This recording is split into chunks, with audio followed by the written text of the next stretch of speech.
All right, I call this meeting of the Brew Robotics Club November to order.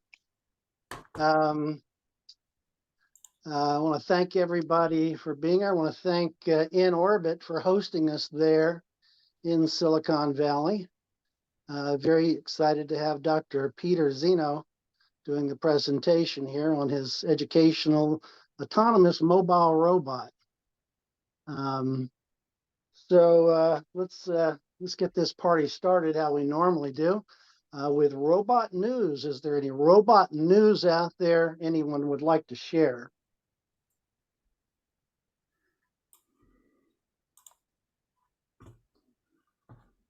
Don't everybody go at once. Did we cover the Disney robots last time?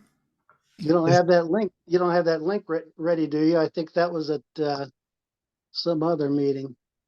Why don't you find that link? I've got something I can share. I just put it in the chat there.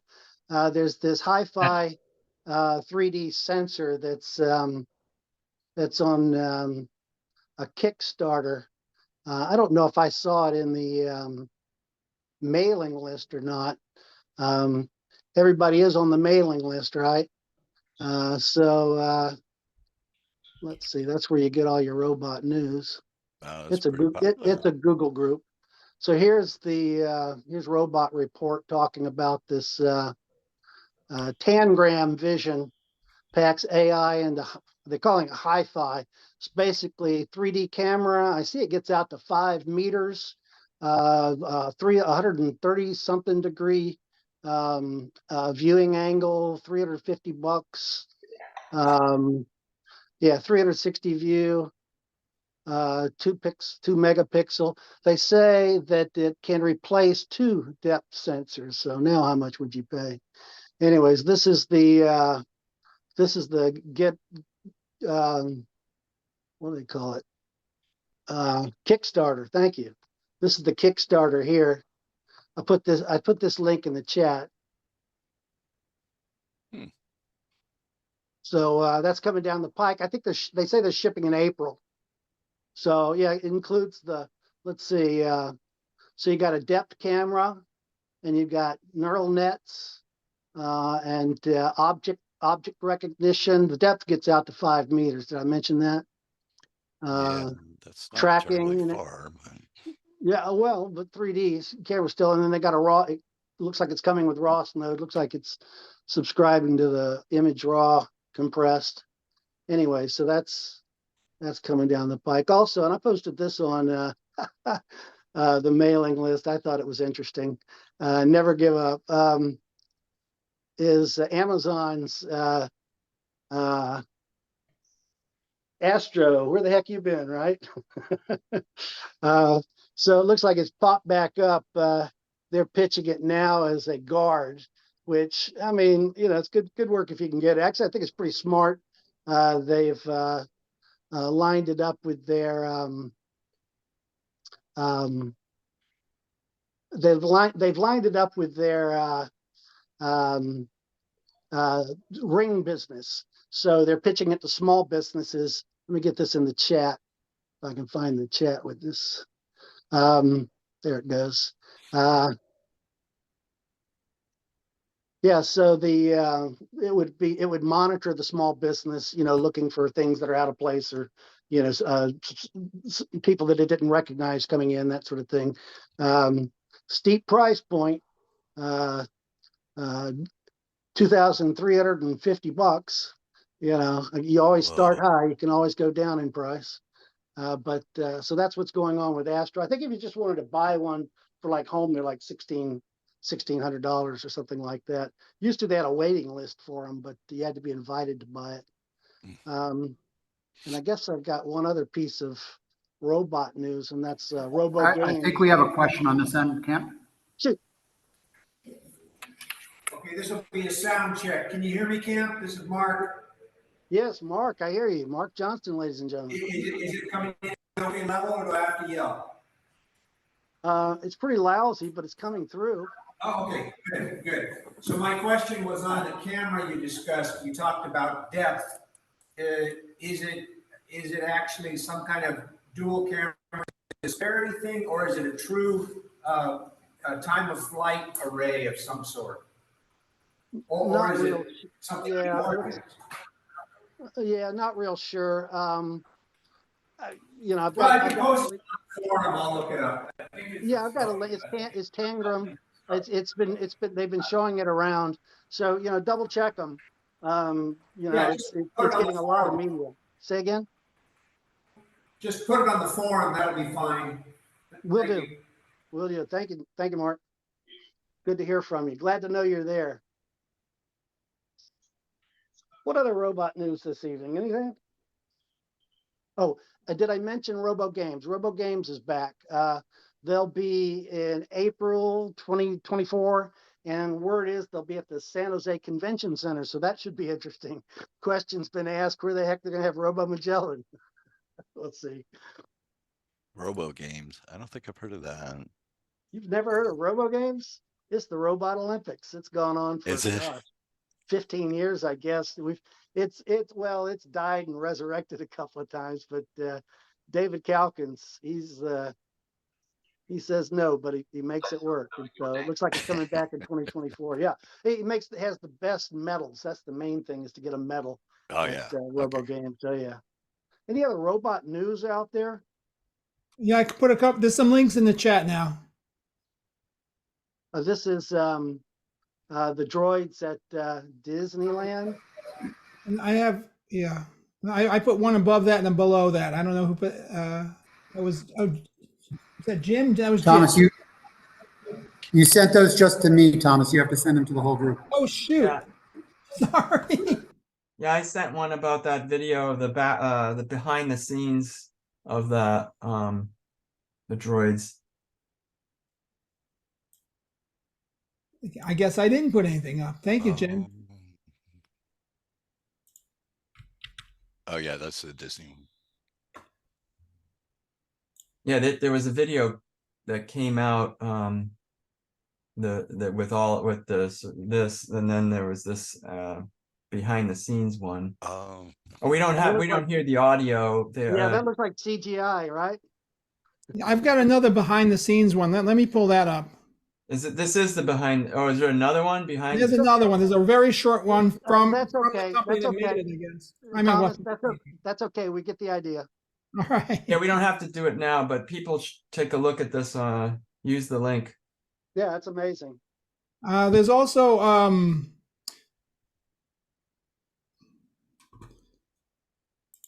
Spot, Boston Dynamics Spot. They're integrating it with GPT. Greetings. Oh, okay. Let me put that in the chat. There it is. So you can carry on a dialogue with Spot. Yeah. The link's in the chat right now. All right. Any more robot news out there? Club news? We need to have an election. Dan?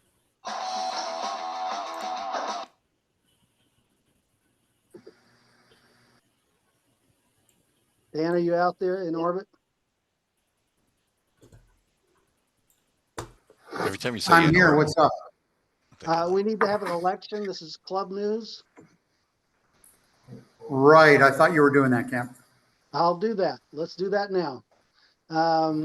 Bear with me. Let me get the slate up here.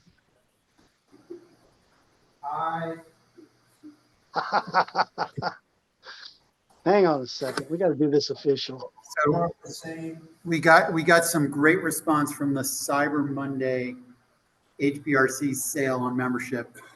$10 reduced from $10. It was good. A lot of people signed up, and I appreciate that. Yep, getting a rolling start to 2024. So, yeah, I encourage other people on the call to please do that. Technically speaking, people that vote today only should vote if they are 2023 members. But we're not checking IDs, so if you yell "I," it probably will work. but it is good too. Yeah. Raphael's holding up his badge. He is a bona fide member of 2023 and 2024. All right, I'm gonna go to How the we doing, home Cap? page. I'm gonna go to the home page and get this. Bear with me. Did you forget our names? Well, I just want to make sure I get it all right here, because I know you're a stickler for the details. All right. Here are the nominees. You folks, settle down now. This is serious business. These are the nominees for officers of the Homebrew Robotics Club for 2024. For President, Camp Peavy. For Secretary and Treasurer, Dan Tuchler. You're getting it 50% of the time now, Camp. That's an improvement. But I did it After 5 years. time, didn't I? After 5 years, you know. Okay, I got it correct. Expectations That's what I below, got. but Very fine. Program Chair, thank you very much, Stephen Williams, ladies and gentlemen. Sergeant at Arms, who's a little under the weather today, but that's Ralph Hips. And for Webmaster, it's Al Margales. Thank you very much. I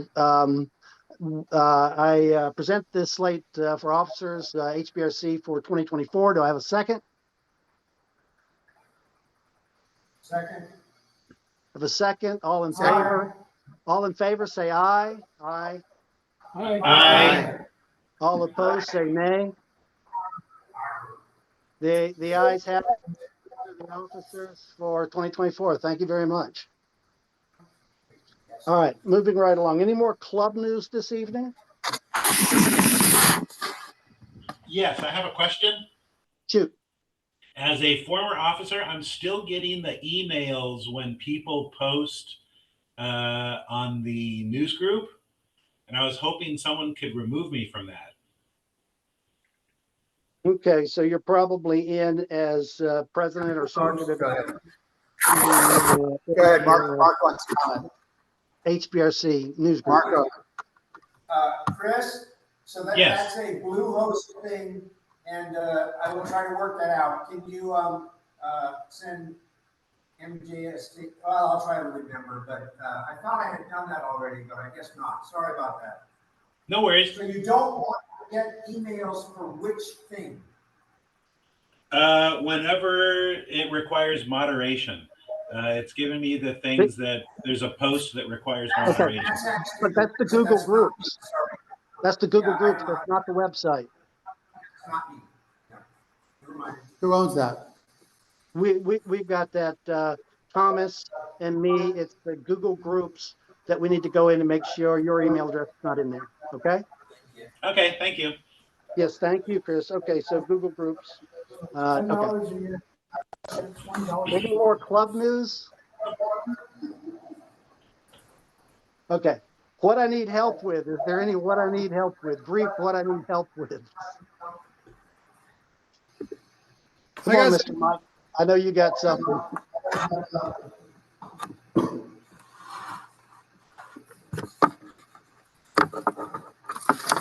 Is there an echo?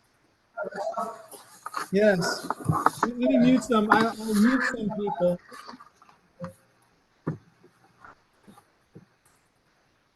I've got 2 microphones for you, Camp. I'm not sure. I think we've got it all. Say something, Camp.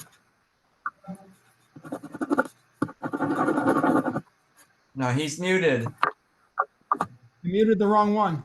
Let me try again. Well, Camp's not actually talking. Camp, we can't hear you. Okay, test one. Okay, because I've got 3 Test microphones. one. Test one. Two. Can you hear that? Test one. Two. Yeah.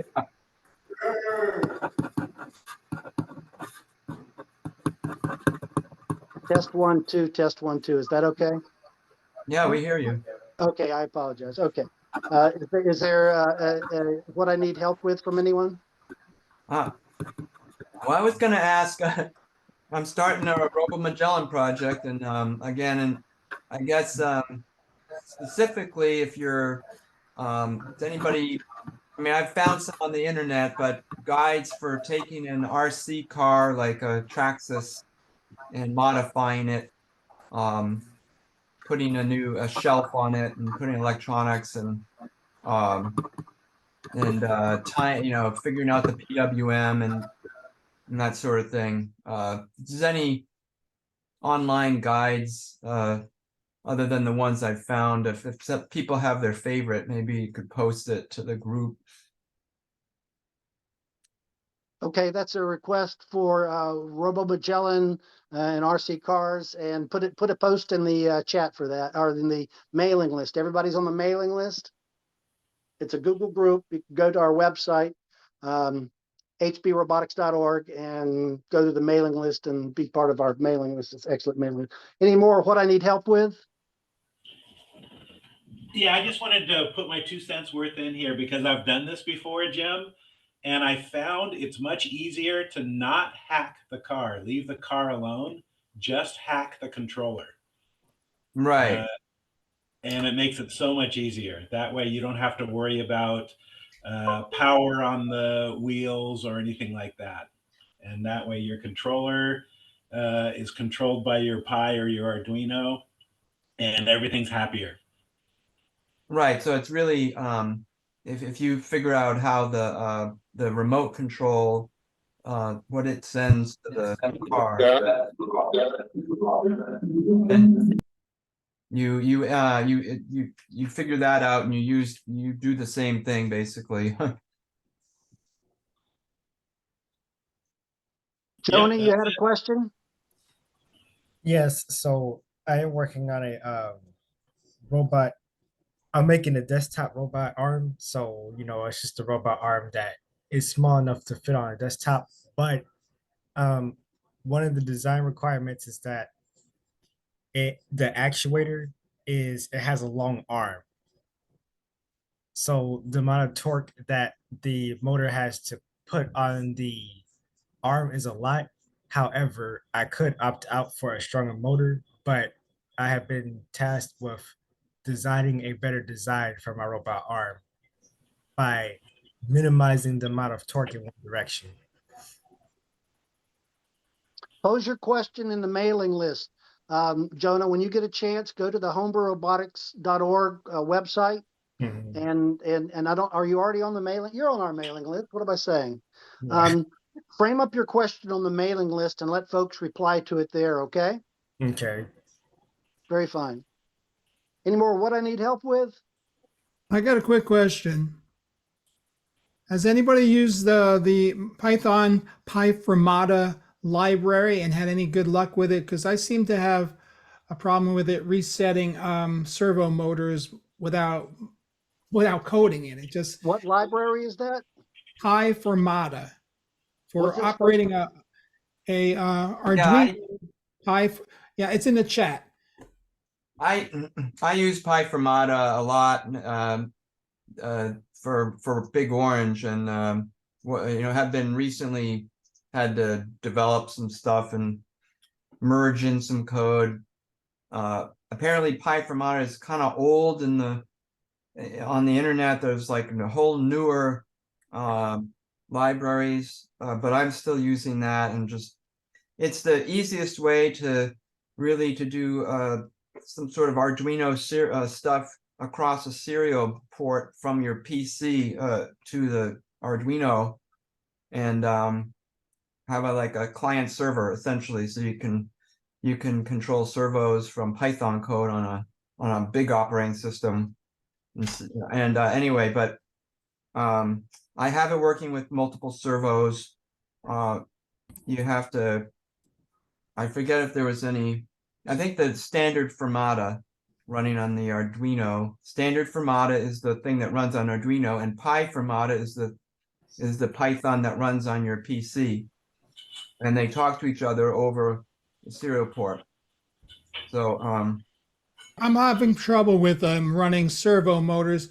I give it a command, it moves, and then it resets it back to where it was before after the command is issued. I don't know.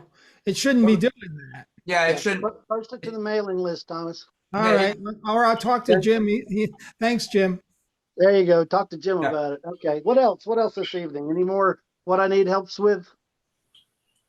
All right. Before we get to our presentation now, we normally do our show and tell at the end of the meeting, but I'm wondering if anybody is not going to be able to stay for the whole meeting or has a show and tell that they just need to get out of the way quickly. I have one but it doesn't have to be now. If you want to do your show and tell and be brief with it, go ahead. Is it ready, set up? For me, yeah, it's just a 2-minute video. Oh, Should we go before the video? I want to ask a question on pyfirmata. We have a question on this end before we launch the video. Go ahead, Mark. Can you please say or spell pi? We think it's pyfirmata, but I don't know what it is. Can you say it clearly or spell it? it's in the chat. Pyfirmata. It's in the chat. PY. Pyfirmata. Sadly, I can't have the chat, but I'll walk up here and look. Yeah. It's We'll get it on the set. PYFIRMATA. It's firmata. FIRMATA. Firm. Okay, thank you. Yeah. And then there's just firmata for Arduino is the that's the other side of it, the server side. Okay. You got a demo, Jim? Okay, you ready for me? Yes. All right, so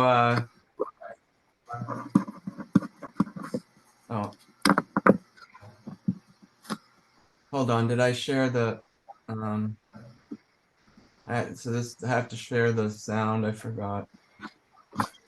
Okay, there we go. I'm just gonna focus on this video here. So this is a continuation of my effort to do Floorbot Challenge number 3, and it's this one, it completes the task as far as I can tell, but you can judge. Hey, Orange. Phase 3 is to find an Retrieve the object in the bottle. room and fetch it. I see a bot back under the desk there Yeah, that's right. and a Roomba. Okay. It's the robot room. So I asked Big Orange to retrieve a bottle. I see a bottle. And so he at first he has to he can't see it, and he kind of rotates his camera back and forth. Now I'll retrieve it. And then once he sees it, he stops, and then takes a better reading, a kind of a still reading of it, and gets the distance. And then he switches to the lower camera once he's within a certain, like a meter or so away, because there's 2 depth cameras, because the second one would be a better, a little bit better. I have the bottle. I'll bring it back. I'm going to the origin. It's just my strategy was to might as well use the top camera when you're far away, and then the lower camera when you're close enough, and then the accuracy should be better. Hope. So he picks up this bottle, and sorry. That's awesome, Jim. I'm releasing it now. That's a phase 3 floor bot there. Jim. It's found an object in the room and fetched it. Yeah, so it now I'm trying to trying to improve it so it is reliable and works. That's in a situation of sometimes works. That's excellent. Super fine. All right. Okay. Thank you very much, Jim. There's feedback coming from. Okay. So without any further ado, let's let's get our main presentation going here. It's Dr. Peter Zeno. Bear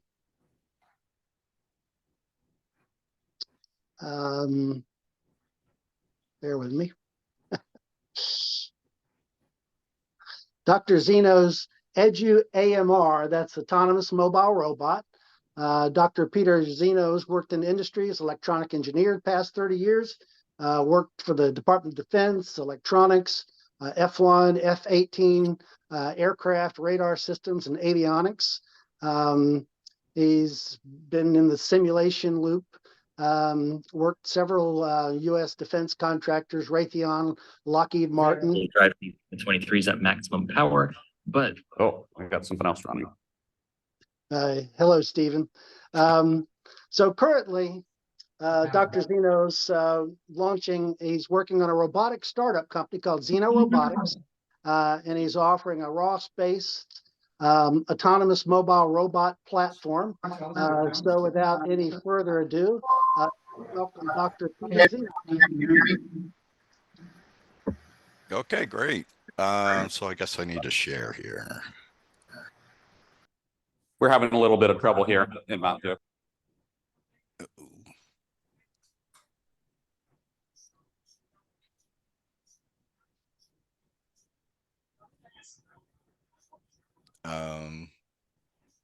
So am I go or no go? Yeah, or... you're good to go. Are you good to go there at In Orbit?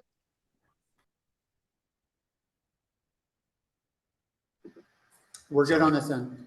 Okay, good. Okay. Okay, great. Yeah, so this is my talk on a robot I developed. As it sounds like we all have, at least one. I also do drones, like do the F-450 kits and modify those to add LiDAR and write Python scripts to be able to run in autonomous mode. But yeah, that's kind of getting off the subject. So the agenda today for me is just to kind of describe why the EDU AMR. I mean, there's a zillion platforms out there, and then just kind of go into a description of the platform, not so much from a selling point, but kind of give you an idea of what is there for hardware to be able to work with and tap into and modify as such, if you wish. So I was putting together a class to be able to teach robotics. Like I have an Arduino kit, and I thought, okay, well, I could start with this, and it is a good basic introduction to get into programming and the basics of electronics, pretty much, DC electric, and also get into explaining pulse width modulation and things like that, and analog to digital converters. But the next step would be to go where most people want to go, and that's to use ROS and to integrate, more interesting sensors, such that they are able to do like autonomous navigation, and so there's a lot of ROS classes, ROS2 classes, and they almost always deal with simulation, which is a great way to learn. But the reality is when you work with a real robot, things never work the way they should, because you got a lot of slack and issues that come with the hardware. So I wanted to do something so that people could see, okay, these are the motor drivers. This is the motor driver. This is the hardware. You can even, I would use my oscilloscope to tap in, show the signals, the wheel encoders, which you can show the values through a serial port running an Arduino IDE and a bunch of, printf statements, which is huge for me for debugging anyway. And power distribution, what that kind of looks like, and how it's, I've kind of gone from just putting a lot of wires together to, centralizing it and make it make sense. And then about LiDAR. So with a simple single board computer such as the Raspberry Pi or the Jetson Nano, which is on this platform, so you get to learn to use C++, typically much more with the ROS, but you can also use the Python, which I use for scripts for autonomous, object detection and things like that. ROS and ROS serial. And so the ROS serial, it sounds a lot like that, that Fermi thing, where it's a communication between, but it's using ROS, so it creates a node up in the single board computer, and it says, okay, this node, which is actually a ROS serial node, will connect to an Arduino Mega, which is, has a library there, and it sets aside memory, and it's able to publish and subscribe to topics to be able to drive the motors. So so to be able to learn and teach individuals the basics of a Linux operating system, and things like GitHub and file structure and things like that. Look at LiDAR, data streaming, give the basics on SLAM.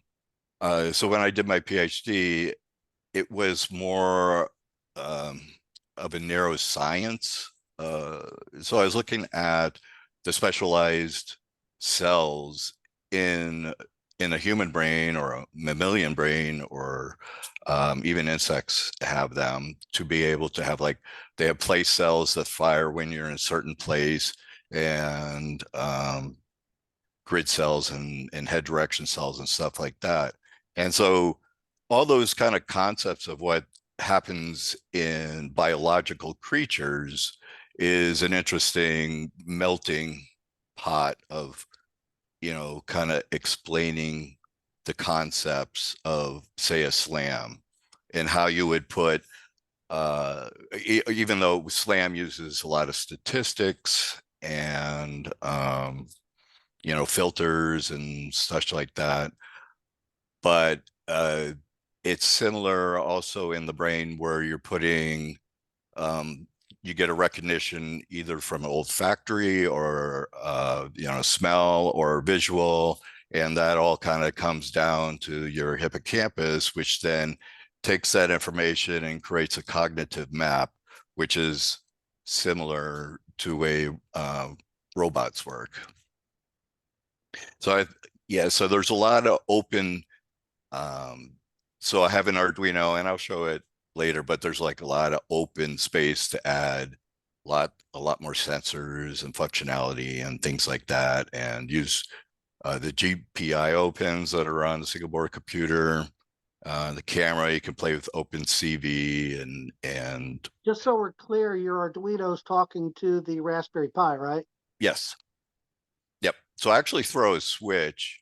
So sometimes I will not have it talk to it, and other times I will. And I could also have a third state where I would be able to run you could control it with an RC controller, which it comes with.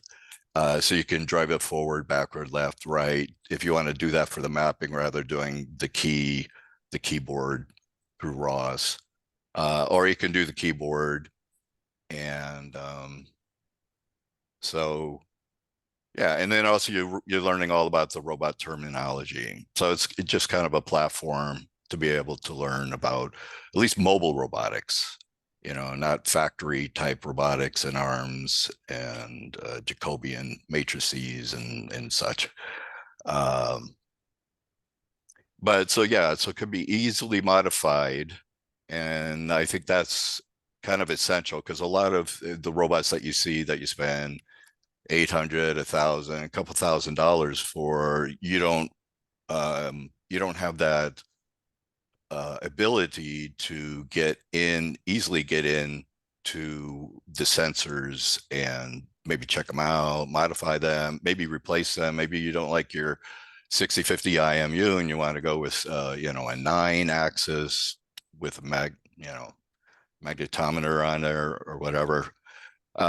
So, and also it comes with a micro SD card, but you can and it's populated with an ISO for the Ubuntu Mate 20.04. But if you want to go something newer or older, you can easily program another chip, throw it in, and go with that. Yeah. And so I'll just do a quick video of what it looks like. If I can find that start button again. So it's pretty small and compact. I make this all by hand pretty much. I have, so I'll get a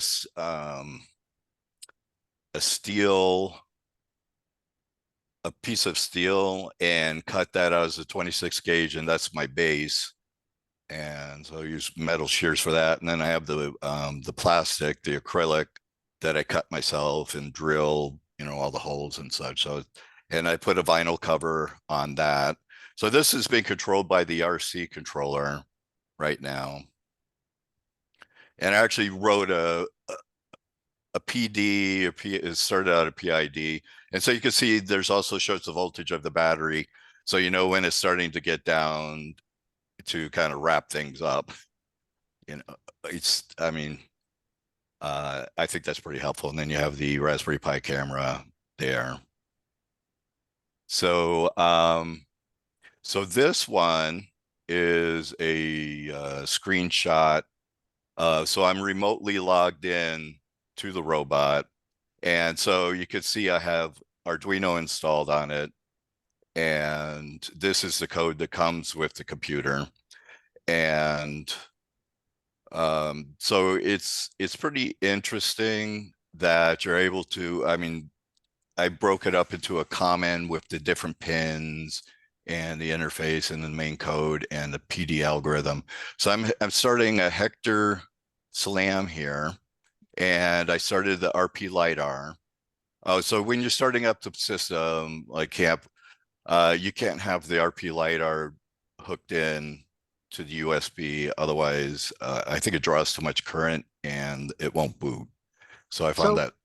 Okay, so this is Hector. This is Hector SLAM, right? Yeah, this one's Hector SLAM. That's the package you're using. It's a Ross Hector SLAM package. Right. You're not using. Okay, you're not using What is it? G mapping. G mapping. Yeah, so in the simulation that I'm going to show next, I am using G mapping, and I just have to make sure it's, I think I installed it in the image. If not, you know, that's something I need to make sure that's working. I think the only deal with that is setting up the TFs. I think that was the So only issue. I'm going to go ahead and ask a loaded question. I know you're moving this to Ross too, right? Yes, so this will be coming to ROS 2. That first I have to learn ROS 2, and then we all have to learn ROS 2. Oh yeah, so let me play this. So this was put together by very, very smart young individual on LinkedIn who's been helping me. Nilipol, I'm sorry if I'm saying that wrong, but he's really great at robotics simulation. He used Fusion 360 to be able to create the robot, the robot model. And you can, so I have like a private and a public on my GitHub, and on the public, you can actually download all the code and get this working. The directions are there. He's got that all set up. So this is me just, yeah, okay. So I'm just driving the model of the EDU AMR around, and it's doing the mapping. And then with G mapping at the end, you could save the map and then You can create your start point and end point, and from the map, it should be able to, with the algorithms, to come up with the best path to be able to do that. So that's that. So this is what you will find on the base platform. So I use the L298N for the driver of the motor. And so it's what you do is you send the pulse width modulation in through the enables, and then you either set high or low to the two different motor platforms or motors so that it goes forward or backwards. And the pulse width modulation determines its speed. And so these are the motors here. And I'm not showing the patch board, but I will later. And then what this does is sends encoder data. I think I use so D18, D19. So you have to have enough of the pulse width modulation ports, which a lot of the boards didn't. I may be moving this to like an STM32 processor or something like that. And the MPU feeds in, and that's all part of that publisher subscriber to be able to come up with, it's giving the direction, the pose, along with the encoder data. And that encoder data is also being used to help control the motors so that if one's going faster than the other, to kind of stabilize them through the PD controller.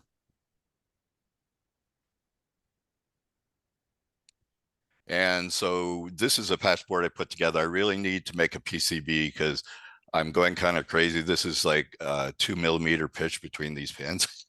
And so soldering those to these breakout pins is kind of crazy. But anyway, it makes it easy to just put jumpers across and to be able to connect up to, say, the Arduino for the pulse width modulation, and also the encoders to be brought in, the information from the encoders. And so the pulse width modulation is on here, and whether it's high or low gets determined in the Mega. So this is almost like you would think of a single board, which you can get motor controller, but you can modify it as you wish. And so this is, I buy an extra RF receiver, and it comes with a transmitter, so you can RC the vehicle around. And so that's an option. And this is the simple PDU, really. So I have a certain type of connector because I use the drones, and I have these ZB batteries. But if you say, I don't want this kind of connector, I want another kind of connector for the battery, I can easily do it because I'm soldering everything anyway. That looks like a Dean's plug. Yeah, there's a name for it, and I can't quite, although it's like, I have it in the spec. It's a Dean's plug. Is that what it is? So it's Yeah. like, I don't know if you can. So this is a great little battery, 3000 milliamp.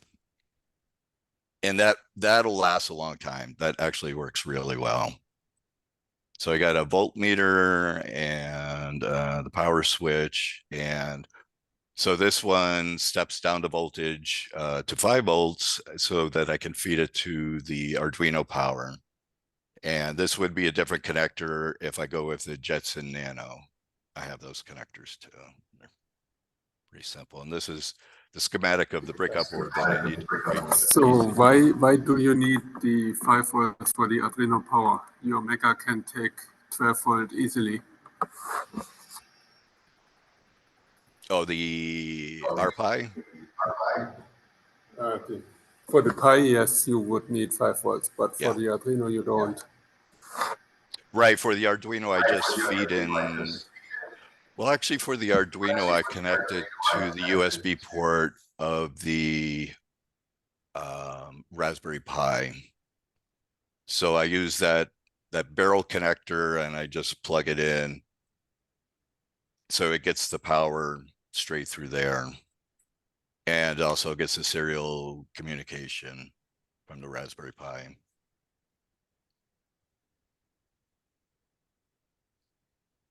That's just the breakout board. So this is the base.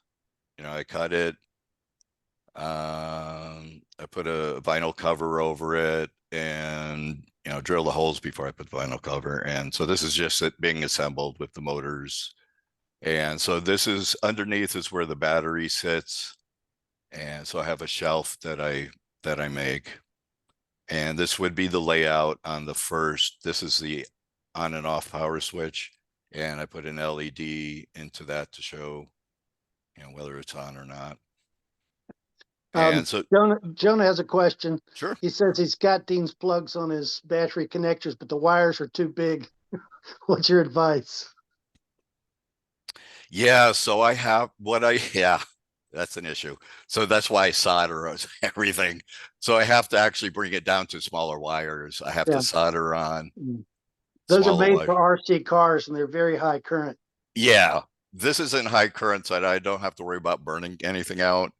But yeah, and the drones, because I use Jonah, it. you might have to desolder it and solder some smaller wire on there.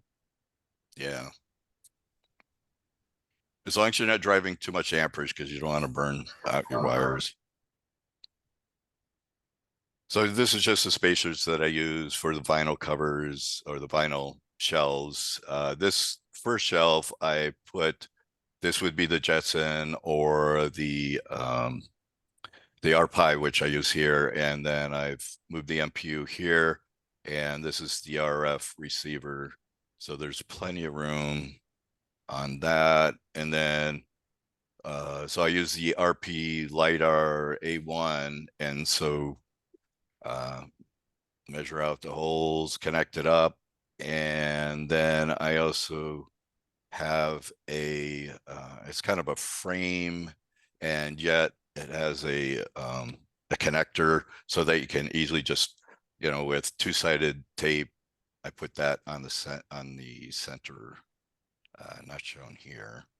And then you can easily plug in. What I do is I kind of cheat, because I've had issues with trying to, you know, boot up remotely these systems. It's like kind of hit or miss sometimes of getting the software right, of changing this file and that file, so that if there's nothing plugged in, that the video stream actually comes up, and that you have the right size video stream and all that. So I just include this adapter to the HDMI port, and this plug makes it think that it's connected to a large screen.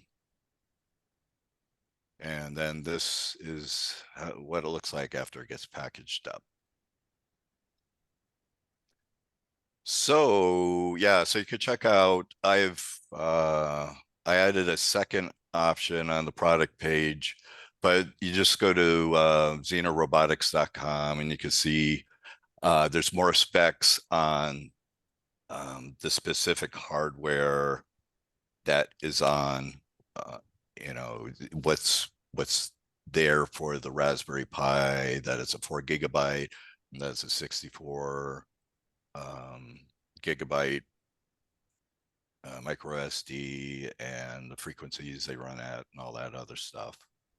And then the GitHub, I have a public repository on here, and that is the software that was developed for the simulation. So you can easily just download that and play with that. That product page is on our is on the Homebrew Robotics Club homepage. Okay, great. So yeah, so the new what's up? There's a question on the chat from Jonah. His question is, does the placement of the IMU affect how the rate gyro reads? You have the IMU offset.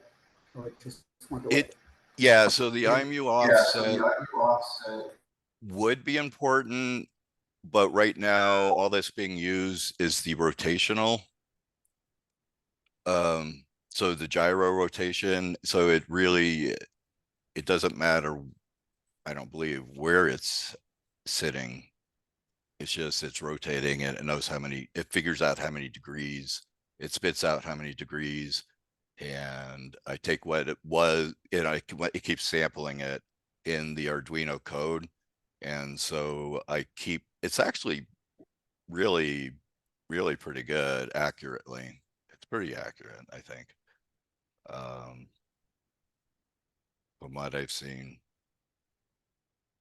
So I hope that answers the There's question. another question in the chat from Dillo. What age range do you think this kit is suitable for?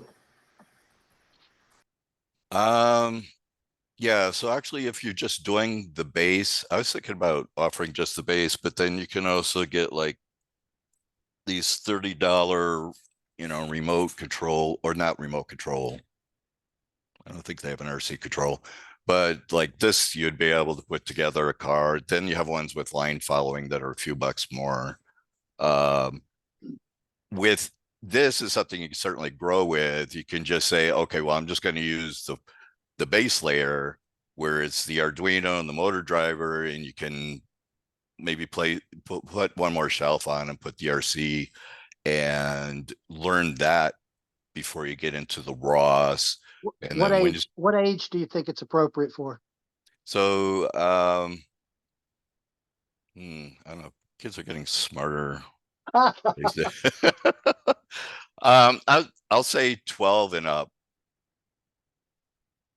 Definitely, I think when you get, well, I don't know, when you get into the Linux, I don't know, and knowing ROS and stuff like that, that's probably, I don't know, 16, 15, something like that.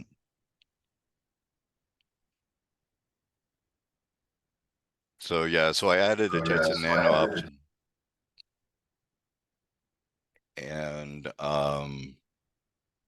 so I'm thinking about, so it comes with the Raspberry Pi single camera. I'm thinking about adding a stereo. So like the one you were showing on that Kickstarter, that one is actually pretty good because the Orbic Astra has a structured light. So it has, at least through a monocular, I think through one of them, it does a pattern, a laser pattern, and that's very important for being able to get more accurate depth information as opposed to then the stereo camera, which the Oak D Lite is a stereo camera, but it's nice and small and compact. Whereas the Orbic, I have one, and this thing is just, it's rather large and bulky. But I see them on a lot of the other robots. So I'd have to kind of bulk up my frame and maybe add a little more torque to the motors or something. But I'd rather go with a smaller package.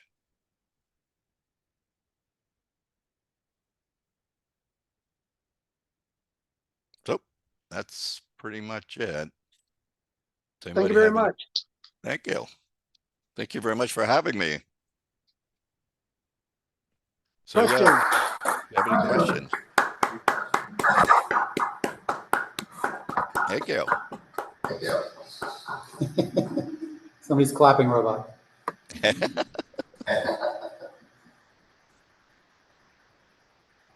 Questions out there. Was hooking up the Hector Slam any different than other, then I guess using other forms or other of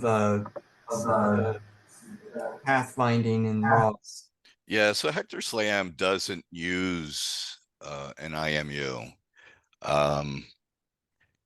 It bases everything off of distances, relative distances to walls and such.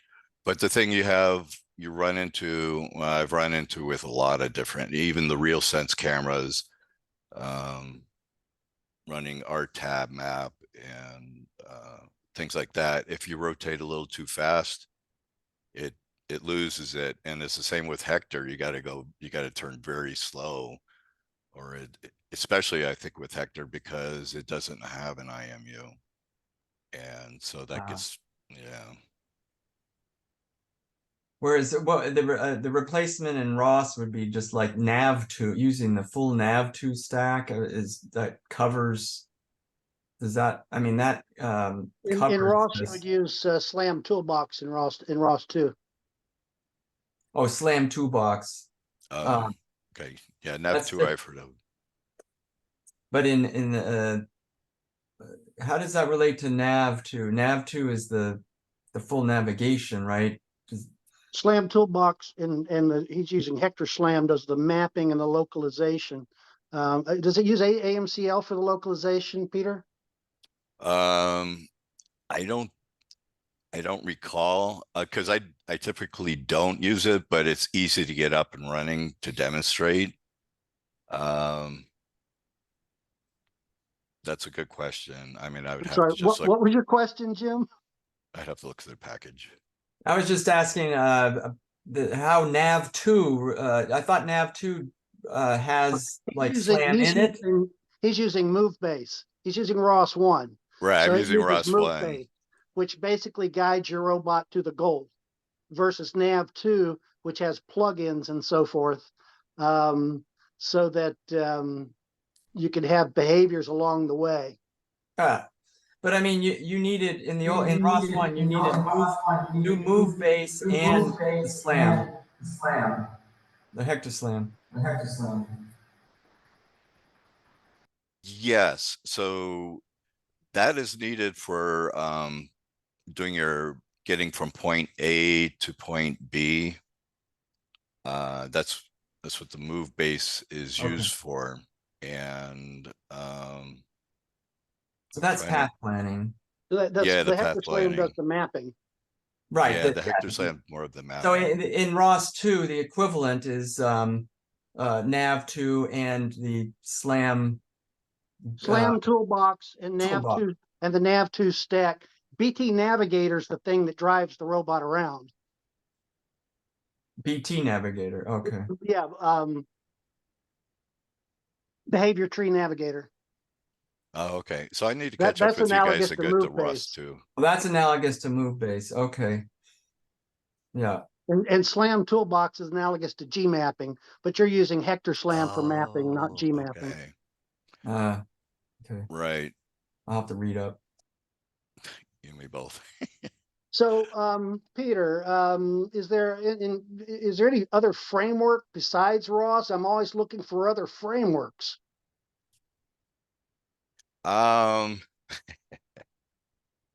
Well, actually, there's something that I'm working on that I want to put a grant together for, and it's kind of a neuromorphic computing kind of platform, which is it's kind of orthogonal, but I think if you really want artificial intelligence to take off, you got to go the whole dynamics.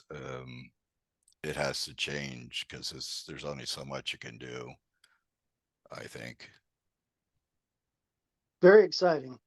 Yeah, definitely. Any more questions for Dr. Zeno?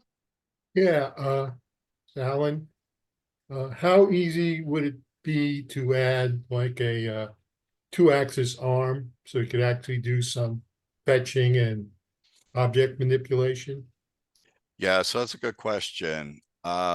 I would have to expand the platform to be able to accommodate that, and also the torque that would be added to the base itself, because right now it's a relatively small base. I made it that way just to be able to get the basics, but I know a lot of people are getting into adding, arms and being able to do things like that.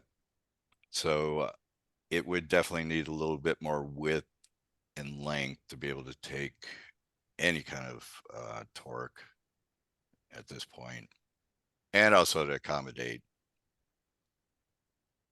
the hardware and probably additional current.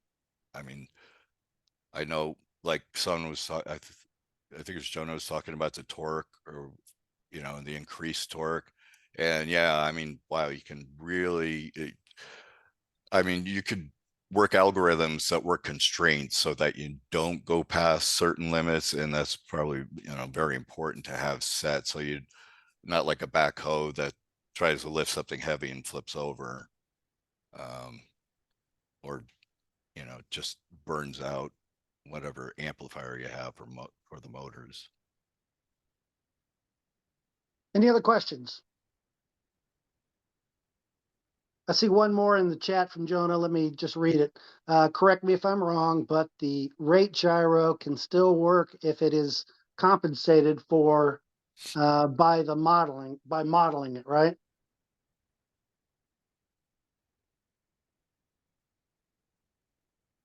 Read his previous. From the previous, yeah. Why don't you ask your question, Jonah?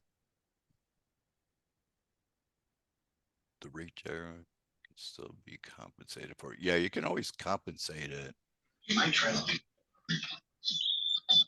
So I was saying that when you have a rate gyro, it will when something spins, for example, a propeller, the whole propeller as a mass moves at the same time. So the whole propeller's got to make one revolution, like it's just as a whole because it's mass. But Right.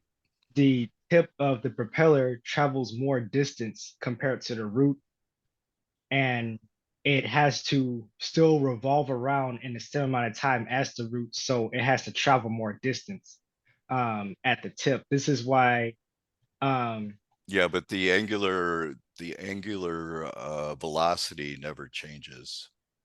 The distance traveled by the various points change depending on its distance out, hence torque. But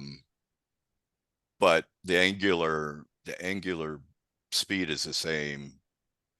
One might be moving, you know, say a certain distance, but if you're talking about angular, it's still just moving like, say, 1 angle or 5 angles per whatever millisecond or something okay, like that. so then for example, when you have propeller tips, they'll say that like NASA, for example, they have octocopter that they want to make and send to one of Saturn's moons, and they say that the speed of sound at the tip gets easily achieved because the tip travels faster than the root. So right. So they're trying to compensate that speed of sound with other aerodynamic designs that help it out. But the point is that the tip travels faster than the root. So when you put the rate gyro closer to like the edge of a mass, when that mass rotates, it'll pick up more velocity at the edge, I would assume, more distance being traveled. It more velocity, but the angular speed is still the same. So this the angular does not change. But if you're going by distance, then that does change. All right. Any other questions out there for Dr. Zeno?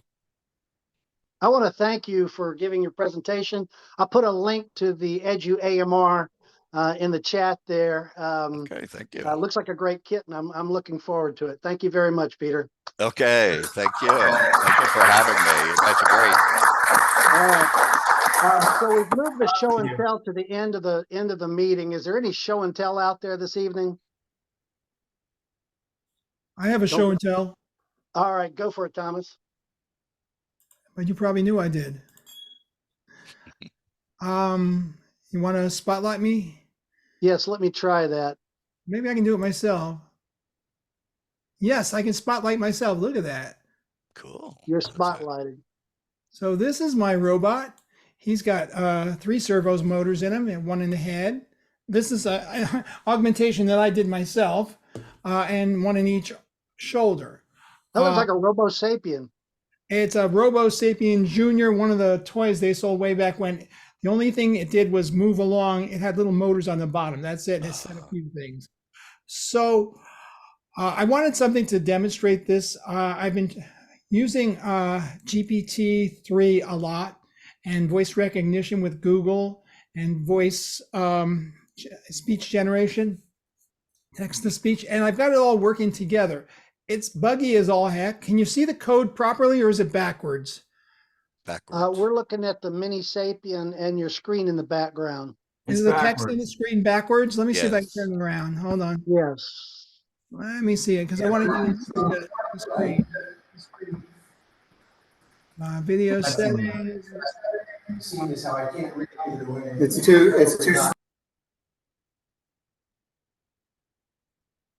Who keeps muting me? Who keeps muting me? We get echo.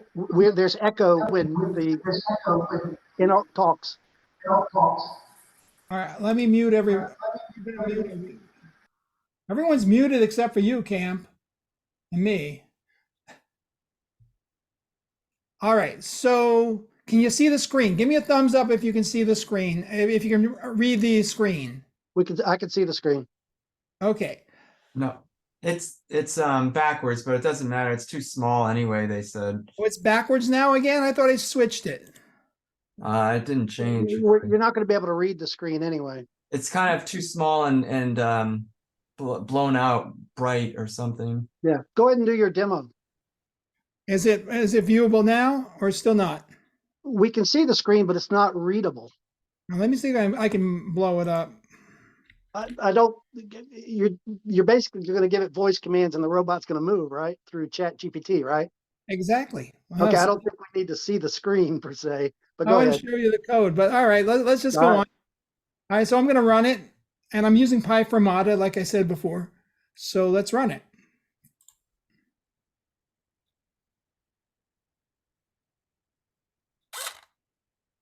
Initializing.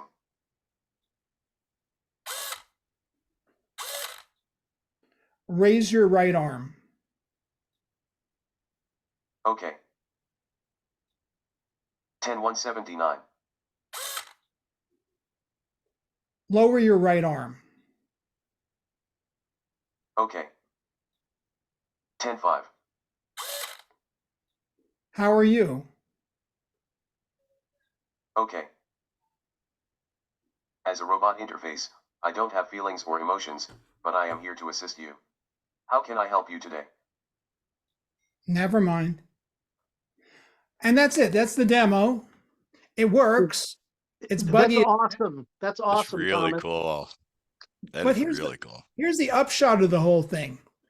I can say, raise your right arm, lift your right arm, put your right arm up. With a little bit more programming. Right now, if you ask him, he says his arm's not up because he's not a robot. He's got to be told he's a robot because that's the way GPT works. And it's wonderful the way it works. And I'm going to follow this. That's awesome. That's embodied intelligence. Yeah, because if you can do this, if you could send, I basically call out the positions for the servo.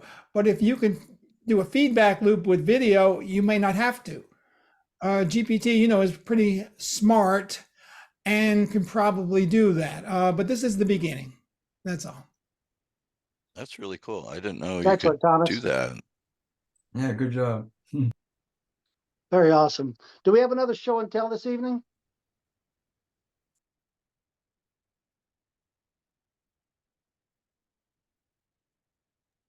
I don't have a show and tell, but I have an interesting site visit. I live in Marina, California, and I'm 2 miles away from Joby Aviation. And I got to see a tour of their facilities. And that's a state-of-the-art air taxi. And everything is fourth generation manufacturing, computer controlled. Everything is from the CAD CAM to the manufacturing. They're building it entirely out of composites and titanium. And the titanium is 3D printed titanium by the powder sintering method. So they let us hold the propellers, and the propellers weigh less than a cell phone. And the propellers are around a meter long. And they're doing some interesting things, especially if, we were talking about drones. They're working on noise abatement, and a lot of the noise that's produced by a propeller plane by propellers are the propellers going through the air and causing disturbances. So they have three props, but they're not at 120 degrees. They're off somewhat. So I asked them, well, how do you balance that? And he said, that's our trade secret. And so that they do that. And it was like, wow. So this is what is this are they looking to carry passengers? Is that what this is about? Yeah, this will carry, I think, 5 passengers and a pilot. What's the company called? Joby, Joby. Okay. So there's usually a trade-off between dampening noise and taking more power. Say lift power. Apparently they solved it by having the propellers not evenly spaced, which just totally blew my mind. Is there any more show and tell out there before we wrap this meeting up? I don't have. Yeah, we got one in the room here. I'd like to say.